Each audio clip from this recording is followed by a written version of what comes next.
संविधान हत्या दिवस 12 जुलाई 2024 को इंडियन गवर्नमेंट ने 25 जून को संविधान हत्या दिवस डिक्लेयर कर दिया।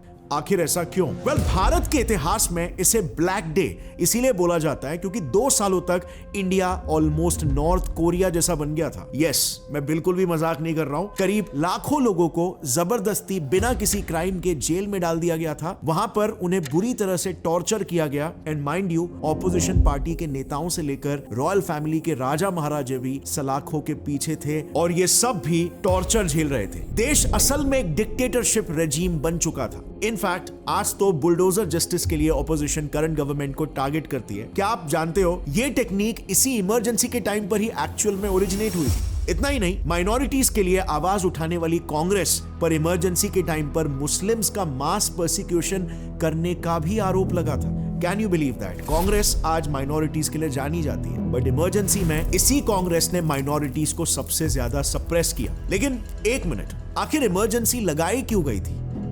कुछ इंटेलेक्चुअल्स बताते हैं कि इमरजेंसी लगाना एक नेशनलिस्ट मूव था। इनफैक्ट खुद पीएम इंदिरा गांधी ने इसे देश के लिए जरूरी बताया था और आरएसएस तक इसे सपोर्ट कर रही थी। वही आरएसएस जो आज बीजेपी को बैक करती है। तो क्या इसका मतलब बीजेपी का संविधान हत्या दिवस बस एक पॉलिटिकल टूल, एक प्रोपेगेंडा है? क्योंकि करंटली आप देख रहे होंगे मोदी जी पर डिक्टेटर बनने के आरोप लग रहे हैं। डिक्टेटरशिप चलছে। Modi is a dictator. Dictatorship है। तो कहीं इस इमेज को व्हाइट वॉश करने का ये नया तरीका तो नहीं है कि लोगों का ध्यान डिस्ट्रैक्ट कर दिया जाए कि असली संविधान को किल करने वाले तो कांग्रेस वाले थे, मोदी जी थोड़ी ना। चलो, इस सब के पीछे की रियलिटी क्या है ना, इसे हम डिटेल में जानते हैं। एक और एक बहुत बड़ा सवाल यहां पर खड़ा होता है। इंदिरा गांधी को अक्सर लोग मर्डरर ऑफ इंडियन कॉन्स्टिट्यूशन कहते हैं, but do you know what? Former Indian PM और founding figure of BJP Atal Bihari Vajpayee ji उन्हें दुर्गा कहकर संबोधित करते थे। Indira Gandhi was one of the most decorated PM India ever had. India के पहले न्यूक्लियर टेस्ट, स्माइलिंग बुद्धा से लेकर सिक्किम जैसे नॉर्थ ईस्ट में स्ट्रेटेजिक स्टेट को इंडिया का इंटेग्रल पार्ट बनाने तक इंदिरा गांधी के बहुत सारे अचीवमेंट्स हैं जो इंडिया आज तक सेलिब्रेट करते आ रहे हैं। Even the foundation of raw भी इंदिरा के अंडर ही हुआ था। और बांग्लादेश के लिबरेशन को कौन भूल सकता है, जब इंदिरा जी ने लिटरली पाकिस्तान के 2 टुकड़े कर दिए थे। बट फिर आखिर ऐसा क्या हुआ कि इतने सेलिब्रेटेड लीडर को the killer of Indian constitution का टैग मिल गया अंत में? Let's find this all out. भाइयों और बहनों, राष्ट्रपति जी ने आपातकाल की घोषणा की है। इससे आतंकित होने का कोई कारण नहीं है। हिंदुस्तान की तारीख में एक ऐसा काला दिन और उसका नाम और कुछ नहीं, इमरजेंसी शब्द होगा। सो कहानी की शुरुआत होती है 1972 में, जब इंडिया में जनरल इलेक्शंस होने वाले थे। लेकिन इंदिरा गांधी को उस वक्त ऐसा लगा कि समय उनके फेवर में है और इसीलिए ओवर कॉन्फिडेंस के चलते उन्होंने 1972 के जनरल इलेक्शंस को 1 साल पहले ही 1971 में करवाने का फैसला कर लिया। उनके इस फैसले से ऑपोजिशन पार्टी जनसंघ भी काफी शॉक थी और उन्होंने रायबरेली के सीट पर वहां के सबसे पॉपुलर फेस राज नारायण को इंदिरा के अगेंस्ट कंटेस्ट करवाने के लिए भेज दिया। उस समय जहां पर ऑपोजिशन ने इंदिरा हटाओ के नारे लगाए, वहीं इंदिरा जी ने बड़े ही टैक्टफुली इन नारों को अपने फेवर में कन्वर्ट कर दिया। इंदिरा गांधी ने उस समय गरीबी हटाओ के नारों से उसे रिप्लेस कर दिया, जिसके थ्रू उन्होंने लोगों से अपील किया कि अब फैसला उनके ऊपर है, इंदिरा को हटाना है या फिर गरीबी को। इस इलेक्शन में इंदिरा जी को फिर 1,83,000 वोट्स मिले और राज नारायण को 71,499, जिसके बाद राज नारायण ने इंदिरा पर बैलेट पेपर टैंपरिंग और करप्ट प्रैक्टिसेस का आरोप लगाया और इलाहाबाद हाई कोर्ट में अपील की। इस मामले की फिर जांच पड़ताल हुई और कोर्ट ने 12 जून 1975 को अपना फाइनल फैसला सुनाते हुए कहा कि इंदिरा गांधी वाकई में गिल्टी है, क्योंकि इन्होंने कैंपेन स्टेज, लाउड स्पीकर्स जो गवर्नमेंट के होते हैं और इलेक्शंस में एक पार्टी अपने पर्सनल फायदे के लिए उसे नहीं यूज कर सकती, उन्हें भी यूज किया और IAS, IPS जैसे गैजेटेड ऑफिसर्स को भी उन्होंने अपने पार्टी के इलेक्शन एजेंट्स की तरह यूज किया। अब इसमें हुआ क्या कि इस केस के फाइनल वर्डिक्ट यानी डिसीजन को आने में ही 4 साल लग गए और इन्हीं 4 सालों में पीएम इंदिरा गांधी जी की ही सरकार देश को रूल कर रही थी और इसीलिए सुप्रीम कोर्ट ने इंदिरा गांधी के रिमूवल पर स्टे लगाते हुए कहा कि वो इस 1 साल के लिए पीएम तो बनी रह सकती है, लेकिन किसी भी पार्लियामेंट प्रोसीडिंग और वोटिंग में हिस्सा नहीं ले पाएंगी, यानी कि वो बस एक नाम की पीएम रह गई थी। अब एक तरफ दिल्ली में ये सब चल रहा था उसी दिल्ली में दूसरी तरफ बढ़ती महंगाई, करप्शन, बेरोजगारी और खराब लॉ एंड ऑर्डर को लेकर एक बड़े स्टैचर के सोशलिस्ट लीडर जयप्रकाश नारायण ने लाखों लोगों से भरे दिल्ली के रामलीला मैदान में यह कह दिया कि अब इंडिया को टोटल रेवोल्यूशन की जरूरत है। अब एक सोशलिस्ट लीडर के ये वर्ड्स इसीलिए इंपॉर्टेंट थे क्योंकि इनके इसी रेवोल्यूशन शब्द को रशिया और चाइना के रेवोल्यूशन से जोड़कर देखा गया और यहीं पर पूरा गेम ही पलट गया। इस एक आंदोलन ने भारत को अगले 2 सालों के लिए डिक्टेटरशिप रजीम में ढकेल दिया। मतलब उस वक्त सिचुएशन कुछ ऐसी थी कि सिर्फ सुप्रीम कोर्ट के वर्डिक्ट की वजह से पीएम इंदिरा गांधी अपनी पावर को बचाने के लिए कोई एक्शन नहीं ले सकती थी। बट जयप्रकाश नारायण के आंदोलन ने इंदिरा जी को जैसे अपने पावर बचाने का एक सुनहरा मौका दे दिया और उन्होंने बिना कोई देरी किए 25 जून 1975 की रात को ऑल इंडिया रेडियो पर इंटरनल डिस्टर्बेंसेस का नाम देकर नेशन वाइड इमरजेंसी डिक्लेयर कर दी और यहीं से शुरू हुआ इंडियन डेमोक्रेसी का सबसे डार्केस्ट एरा। भाइयों और बहनों, राष्ट्रपति जी ने आपातकाल की घोषणा की है। इससे आतंकित होने का कोई कारण नहीं है। आप सभी गहरे और व्यापक षड्यंत्र से अवगत होंगे जो उस समय से रचा जा रहा है जब से मैंने भारत के जनसाधारण के लाभ के लिए कुछ प्रगतिशील उपाय करने शुरू किए। इमरजेंसी डिक्लेयर करते ही रातों रात ऑपोजिशन लीडर्स को घर से उठा लिया गया। विजय राजेश सिंधिया, जयप्रकाश नारायण, मुलायम सिंह यादव, राज नारायण, मुरारजी देसाई, चरण सिंह, जॉर्ज फर्नांडिस, अटल बिहारी वाजपेयी जी, लाल कृष्ण आडवाणी, अरुण जेटली जैसे नेताओं को रातों रात जेल में डाल दिया गया और जो लीडर्स पुलिस के डर से कहीं पर छुप गए थे उनके भी घर वालों को परेशान किया जा रहा था। जैसे जॉर्ज फर्नांडिस के भाई लॉरेंस फर्नांडिस बताते हैं कि पुलिस ने उनके घर से उनको उठा लिया था और कहा कि जॉर्ज का पता बताओ वरना पुलिस उनको चलती ट्रेन के नीचे डाल देगी। जेल्स में भी इन नेताओं को, कैदियों को, लोगों को इनह्यूमन ट्रीटमेंट दिया जा रहा था जो कि किसी भी डेमोक्रेटिक सिविलाइज सोसाइटी के नाम पर धब्बा था। नेहरू नेशनल मेमोरियल लाइब्रेरी की book torture of political prisoners in India के पेज नंबर 291 में बताया गया है कि उस समय देश के ऑलमोस्ट सभी जेल्स कैदियों से भर चुके थे। जेल में लोगों को करंट्स दिए जा रहे थे, उनके कपड़े निकालकर उन्हें बर्फ के स्लैब्स पर सुलाया जाता था और कईयों की बॉडीज को तो सिगरेट्स और कैंडल से जलाया जाता था। कुछ कैदियों को तो दिनों तक उल्टा लटकाया जाता था और कुछ को तो अपना ही यूरिन पीने तक के लिए मजबूर किया जाता था। इस प्रकार का क्रूअल इनह्यूमन ट्रीटमेंट हुआ था उन लोगों के साथ जो कन्विक्टेड क्रिमिनल्स भी नहीं थे, ऑपोजिशन लीडर्स थे या फिर सिर्फ जर्नलिस्ट थे। और हाँ, एक बहुत ही विभत्स चीज जिसका नाम भी आज तक इमरजेंसी के साथ जुड़ा हुआ है वो है फोर्सफुल नसबंदी, फोर्सफुल मैस स्टेरिलाइजेशन। एक्चुअली में हुआ यह था कि इंडिया में ऑलरेडी 1952 से ही एक स्टेरिलाइजेशन ड्राइव शुरू था जो कि नेशनल फैमिली प्लानिंग स्कीम का एक हिस्सा था। In fact India also happens to be the first ever country in the world जिसने नेशन वाइड फैमिली प्लानिंग की स्कीम लॉन्च की थी। हम सब जानते हैं कि नसबंदी के पीछे का ऑब्वियस रीजन था पॉपुलेशन कंट्रोल, क्योंकि 1970s में इंडिया की पॉपुलेशन रैपिडली ग्रो कर रही थी और इंडिया के पास उतने रिसोर्सेस नहीं थे to feed such a large population. So basically नसबंदी was a well thought out decision, लेकिन इसका इंप्लीमेंटेशन उतना ही डिजास्ट्रस था। इंडिया जैसे देश में जहां पर सुपरस्टिशंस इतने स्ट्रांग है, यहां पर कई लोग नसबंदी करना अपनी शान के खिलाफ समझते थे और इसीलिए इसके रिजल्ट्स इतने फ्रूटफुल नहीं थे। लेकिन इमरजेंसी के वजह से गवर्नमेंट को एक फ्री हैंड मिल चुका था जिसको अच्छे से मिसयूज किया गया। फॉर एग्जाम्पल, उस दौरान गवर्नमेंट ने नेशन वाइड काफी सारे स्टेरिलाइजेशन कैंप्स लगाए जहां पर टीचर्स को और बाकी गवर्नमेंट वर्कर्स को लिटरली टारगेट्स दिए जाते थे कि उन्हें कैसे भी करके एक दिन में इतने लोगों की नसबंदी करवानी ही है। सो वो टारगेट्स अचीव करने के चक्कर में लोगों को जबरदस्ती उठाकर उनकी नसबंदी करवा देते थे, इररिस्पेक्टिव ऑफ कि वो मैरिड भी है या फिर नहीं। आप महाराष्ट्र के बर्शी डिस्ट्रिक्ट का ही एक एग्जांपल ले लो, जहां पर जनवरी 1976 में बर्शी म्युनिसिपल काउंसिल को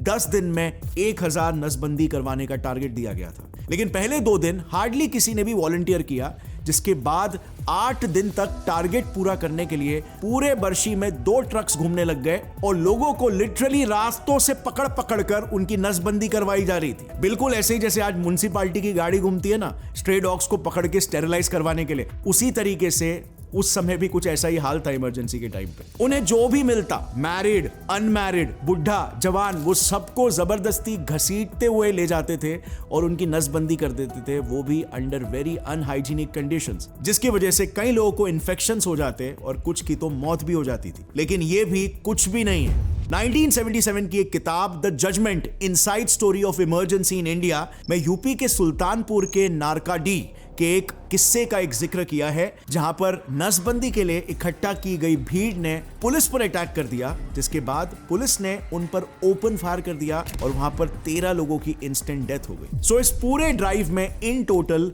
60 लाख यानी कि 6 मिलियन लोगों की नसबंदी हुई है, including people from Turkman Gate of Delhi, जहां पर इस इमरजेंसी का सबसे बड़ा मैसेकर भी हुआ था। यह मैसेकर बाय द वे इतना बड़ा था कि कई ऑथर्स इस इंसिडेंट को जलियांवाला बाग मैसेकर से भी कंपेयर करते हैं। Well, Turkman Gate was a Muslim majority part of Delhi और इस्लाम में नसबंदी को हराम माना जाता है। सो फोर्स्ड नसबंदी की वजह से वहां के मुस्लिम्स गवर्नमेंट से बहुत नाराज हो गए थे, but final nail in the coffin का काम किया बुलडोजर्स ने। यस, वही बुलडोजर जस्टिस जिसको आज ऑपोजिशन स्पेशली कांग्रेस इतना क्रिटिसाइज करती है। एक परिवार के ऊपर बुलडोजर चला दिया जाता है। This bulldozer justice was first actually implemented by Congress.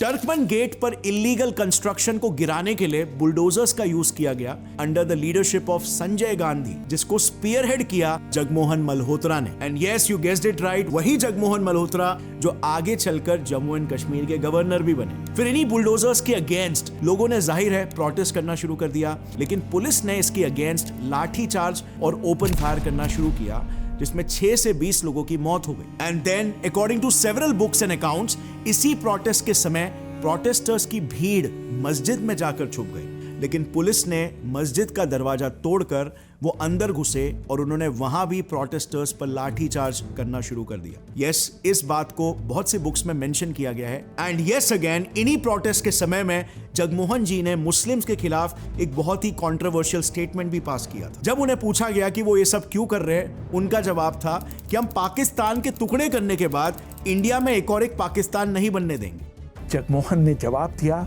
कि आप समझते हैं कि हम पागल हैं कि पाकिस्तान तोड़कर दूसरा पाकिस्तान बन जाने दें।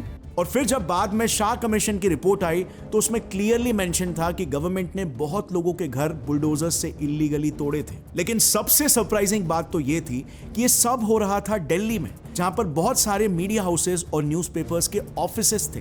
फिर भी किसी ने भी इसे कवर नहीं किया। आखिर क्यों?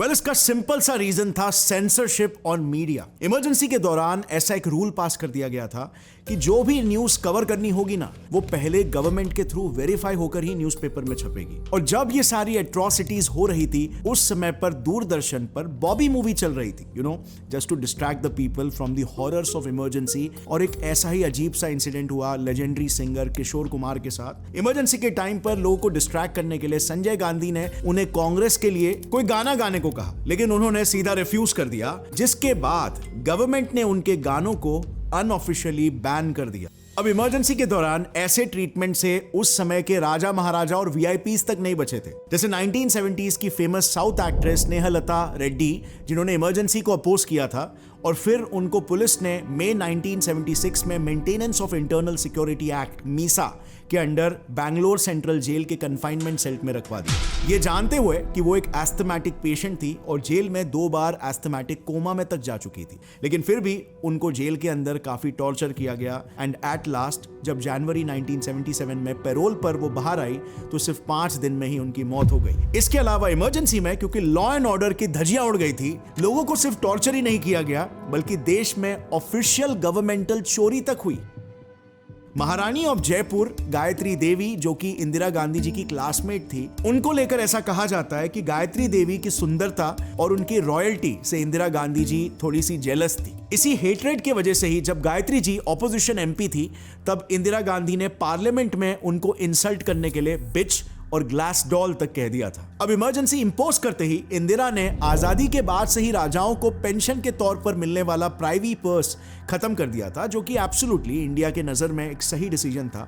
पर उसी दौरान इंदिरा जी ने गायत्री देवी को इस एक्ट जो कि conservation of foreign exchange and prevention of smuggling act के तहत गिरफ्तार करके तिहाड़ जेल में भर्ती करवा दिया, जिसके बाद उन्होंने एएसआई की एक टीम और लोकल पुलिस और आर्मी सबको 5 महीनों के लिए जयगढ़ फोर्ट में महारानी के ट्रेजर को ढूंढने के लिए काम पे लगा दिया। और फिर ऐसे भी क्लेम्स है कि जब महारानी जेल में थी तब गवर्नमेंट को यह खजाना मिल भी गया, जिसके बाद संजय गांधी खुद पर्सनली जयपुर आए थे। इवन यहां से खजाने को लेकर जाने के लिए एक दिन पूरा दिल्ली जयपुर के हाईवे को बंद रखा गया था और 50-60 आर्मी ट्रक्स दिल्ली के तरफ रवाना हुए। महारानी के बेटे का यह कहना है कि 800 किलो गोल्ड उनके यहां से ये चोरी करके लेकर चले गए। लेकिन इस क्लेम के पीछे की सच्चाई के बारे में आज तक किसी भी गवर्नमेंट ऑफिशियल ने डिबेट नहीं किया, डिस्कस नहीं किया। सो अब यहां पर एक बहुत ही इंपॉर्टेंट सवाल आता है जो मे बी आप लोग के दिमाग में भी आ रहा होगा कि बिना किसी मिलिट्री मसल के, ना ही कोई मिलिट्री कू करवाए, पीएम इंदिरा गांधी ने इतने बड़े देश को कंट्रोल कैसे कर लिया? वेल, इसका एक सिंपल सा आंसर है कॉन्स्टिट्यूशनल मैनिपुलेशन। सबसे पहले 10 अगस्त 1975 को पीएम इंदिरा ने 39th कॉन्स्टिट्यूशन अमेंडमेंट एक्ट पास किया। इस एक्ट का कहना यह था कि अब से president, vice president, prime minister and speaker के रिलेटेड इश्यूज पर जुडिशरी का कोई जुरिस्डिक्शन नहीं होगा या उसका कोई से ही नहीं होगा। सो बेसिकली सुप्रीम कोर्ट यहां पर ऐसे ही इररिलेवेंट होगी। अब इससे जो इलाहाबाद कोर्ट के डिसीजन की वजह से उन्होंने अपनी सीट खोई थी वो उनको वापस मिल गई, क्योंकि अब वैसे भी कोर्ट्स इररिलेवेंट हो गए हैं और इस अमेंडमेंट के बाद पीएम पर जुडिशरी कोई भी केस नहीं चला सकती। दूसरा मैनिपुलेशन जनवरी 1977 में हुआ जब उन्होंने एक 42nd कॉन्स्टिट्यूशनल अमेंडमेंट एक्ट पास किया, जिसे देश का मिनी कॉन्स्टिट्यूशन भी कहा जाता है, क्योंकि इसमें 40 आर्टिकल्स को उन्होंने निकाला और ऐड किया था। कुल मिलाकर अगर हम देखें तो इसमें 4 ऐसे मेजर चेंजेस हुए थे जिससे पीएम ऑफिस के हाथ में कंप्लीट कंट्रोल आ गया था। सबसे पहला, इमरजेंसी के टाइम पर सेंटर के हाथों में 2 पावर्स अलॉट किए गए, एक स्टेट लॉस को ओवरराइड यानी कि कैंसिल करने की पावर, और दूसरा किसी भी स्टेट में सेंट्रल आर्म्ड फोर्सेस के डिप्लॉयमेंट की पावर, यानी कि जब चाहे अपने मर्जी से पीएम किसी दूसरे स्टेट में मिलिट्री को डिप्लॉय कर सकती है। अब दूसरा चेंज था लिमिटेड जुडिशियल रिव्यू का। इस क्लॉज से उन्होंने ये लॉ पास किया कि जो भी एक्ट सेंट्रल गवर्नमेंट शेड्यूल 9 में प्लेस करेगी उस पे जुडिशरी कोई भी एक्शन नहीं ले सकती। यानी सिंपली कहे तो इस क्लॉज के मुताबिक सेंट्रल गवर्नमेंट जो चाहे एक्ट पास करे, जुडिशरी कुछ नहीं बोल सकती, और इसीलिए तो उन्होंने ओपनली नसबंदी ड्राइव करवाई थी। तीसरा चेंज, इमरजेंसी में पार्लियामेंट और स्टेट असेंबलीज का टर्म एक्सटेंशन करने की पावर सेंट्रल गवर्नमेंट के पास आ गई थी। चौथा चेंज, इमरजेंसी के दौरान सारे फंडामेंटल राइट्स को ओवरराइड करने की पावर, जिससे इंडियंस के 3 सबसे इंपॉर्टेंट फंडामेंटल राइट्स तुरंत बैन हो गए। बेसिक फंडामेंटल राइट्स एक इंसान के, जैसे right to life, right to personal liberty, ये सब कुछ बैन हो गए थे, जिसकी वजह से वो ओपनली किसी को भी उठा के जेल में डाल पा रहे थे। इसके बाद राइट टू कॉन्स्टिट्यूशनल रेमेडीज भी बैन हो गया था, जिससे पूरे इमरजेंसी के 2 सालों में एक भी इंसान सरकार के खिलाफ कोई केस ही फाइल नहीं कर पाता था, क्योंकि नॉर्मली हमें कोई केस फाइल करना होता है तो हम लोअर कोर्ट से होते हुए सुप्रीम कोर्ट जाते हैं, पर ये कॉन्स्टिट्यूशनल रेमेडी वाला फंडामेंटल राइट हमें सीधा वायलेशन पर सुप्रीम कोर्ट में जाने की परमिशन दे देता है। बट इसी राइट को खारिज कर दिया गया था, और आखिरी राइट टू फ्रीडम, उसे भी बैन कर दिया गया था, जिससे ही press, media, political organisation, protests, सब कुछ बैन हो गया था। अब इसके अलावा भी बहुत सी चीजें चेंज और ऐड भी हुई थी, जैसे सोशलिस्ट, सेक्युलर और इंटेग्रिटी, ये वर्ड्स कॉन्स्टिट्यूशन में ऐड किए गए। फंडामेंटल ड्यूटीज, ये वर्ड भी ऐड किया गया था।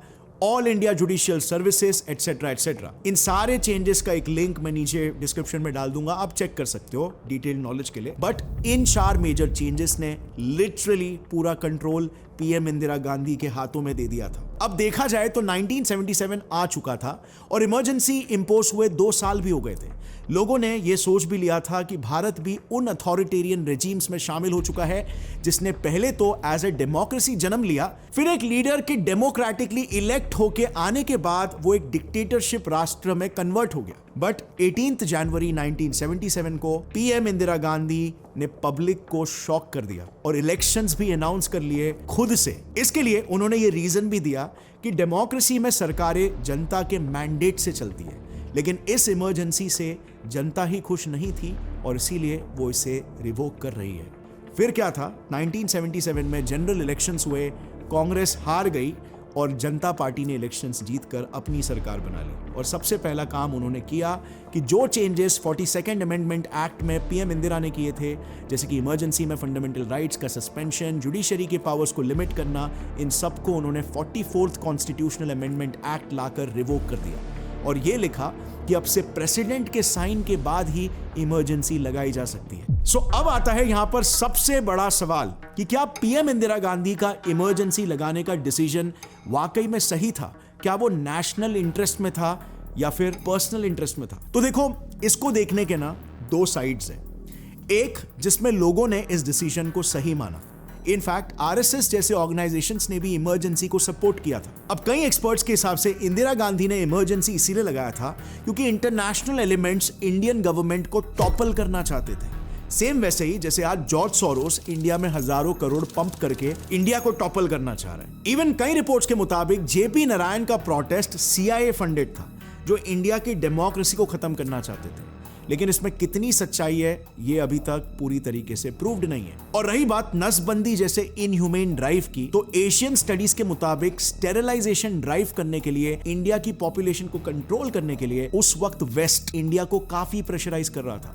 और इसीलिए ऐसे सर्कमस्टेंसेस में जहां पे इंडियंस को स्टेरिलाइजेशन नहीं कराना है बट गवर्नमेंट चाहती है कि स्टेरिलाइजेशन हो, इमरजेंसी को इंपोज किया गया था। यह भी एक मेजर फैक्टर था। End of course the most common speculation कि इंदिरा गांधी ने शायद अपनी पावर को रिटेन करने के लिए नेशन वाइड इमरजेंसी डिक्लेयर किया। यह भी एक देखने का पर्सपेक्टिव है जिसमें काफी सारे थिंकर्स बिलीव करते हैं। सो आपको क्या लगता है, क्या इमरजेंसी डिक्लेयर करने के पीछे इंदिरा गांधी का एक नेशनलिस्ट जस्टिफाइड रीजन था या फिर इसके पीछे सिर्फ और सिर्फ सेल्फिश मोटिव था? कमेंट्स में आप जरूर बताना आपको क्या लगता है नीचे। और क्योंकि बीजेपी गवर्नमेंट ने ऑफिशियली एक डे डेडिकेट ही कर दिया है एज संविधान हत्या दिवस, तो नीचे थोड़ा सा डिस्कशन करते हैं इस बारे में भी आपका क्या ख्याल है। इमरजेंसी के वक्त इंडियन लोगों में इंदिरा गांधी के प्रति जो रिजेंटमेंट हो गया था, जो गुस्सा हो गया था उत्पन्न, वैसा ही कोई सिचुएशन आज हम ईरान में देख रहे हैं। शिया इस्लाम का गढ़ ईरान आज एक सेक्युलर देश बनने की राह पर है।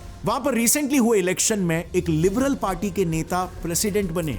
यही नहीं, ईरान में तो 50,000 मॉस्क तक को बंद किया गया है क्योंकि लोगों ने वहां पर जाना ही छोड़ दिया था। अब ये पूरा सिचुएशन क्या है, क्यों मुस्लिम्स इस्लाम से दूर जा रहे हैं ईरान में, मैंने अपने इस वीडियो में डिटेल में कवर किया है, जिसे आपको जरूर देखना चाहिए क्योंकि इससे हम इंडियंस को बहुत कुछ सीखने मिलेगा। Thank you for watching this video friends. इस इंफॉर्मेशन को जितना हो सके अपने आप फ्रेंड्स और फैमिली मेंबर्स के साथ शेयर करो, बिकॉज मोस्ट ऑफ दी लोगों को इस बारे में नहीं मालूम कि जब इमरजेंसी लगी थी तो उस दौरान क्या क्या चीजें हुई थी। ये सारी की सारी चीजें सेंसरशिप की वजह से या तो दबा दी गई या तो डिस्ट्रॉय कर दी गई। मिलते हैं अगले एपिसोड में, तब तक के लिए टेक केयर, जय हिंद।